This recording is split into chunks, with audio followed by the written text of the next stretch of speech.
but then you're again experimenting on people without their consent and trying to make this appear to be some kind of social media tool. And we need to have a bigger conversation in our society about experimenting on people. If you were to do this in a university, you would have to go through months of human subjects Yeah, I think you'll get review. rejected But outright unless yeah, if you're a CEO of an AI company, you can just experiment on people psychologically all you want all day long, and nobody really says anything. So it's again double standard. If people want to opt into that kind of thing and are informed, the whole point of biomedical ethics is informed consent. I don't really see that happening, and maybe it's in the tiny fine print that I skim through when I create an that account. no one Maybe reads. not. Yeah. Yeah, Yeah. which And I isn't also really doubt it informed, would be. Yeah. right? Doubt it would be there anyway. So, And people who are like, oh, it's just a software program. It's not though, because people get on there and they'll think that some of the things are real, or that it gets out of the platform, and now you're an unwilling participant in someone else's manufactured reality.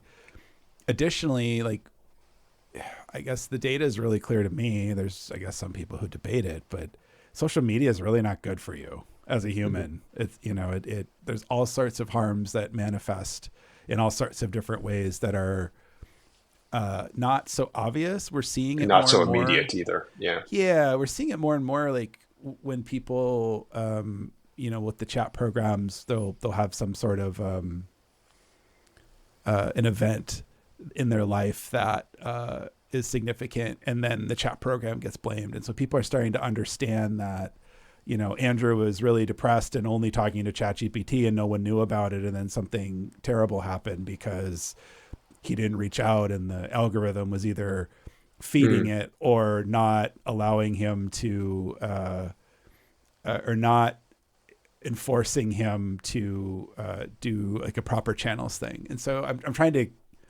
be a little YouTube friendly here, because there's rules on what you can say and not say and whatnot. But one of the most recent things I saw on that was that it was a really interesting analogy. And I think it was a really clear point where there was a kid using, I don't know, some chat program and kind of like therapy, my life sucks, whatever.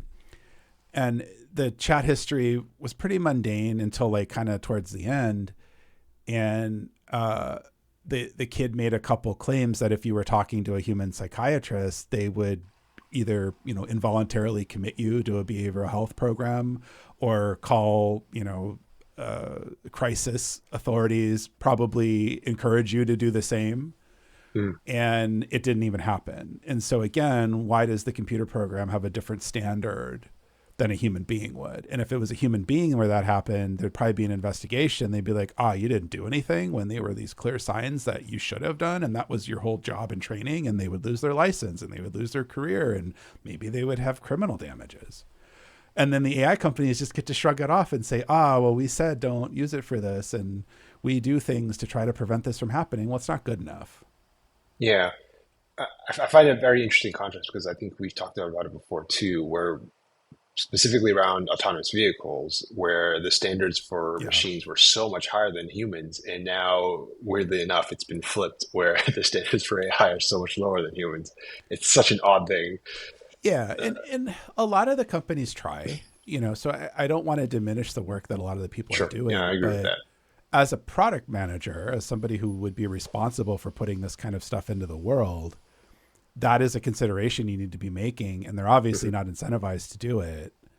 They need to be incentivized to do it. You need to be thinking about real and apparent downsides to your technology. This isn't some hypothetical, what if somebody hacks it or uses it in a different way that we don't intend? That stuff's really hard to try to hedge or understand.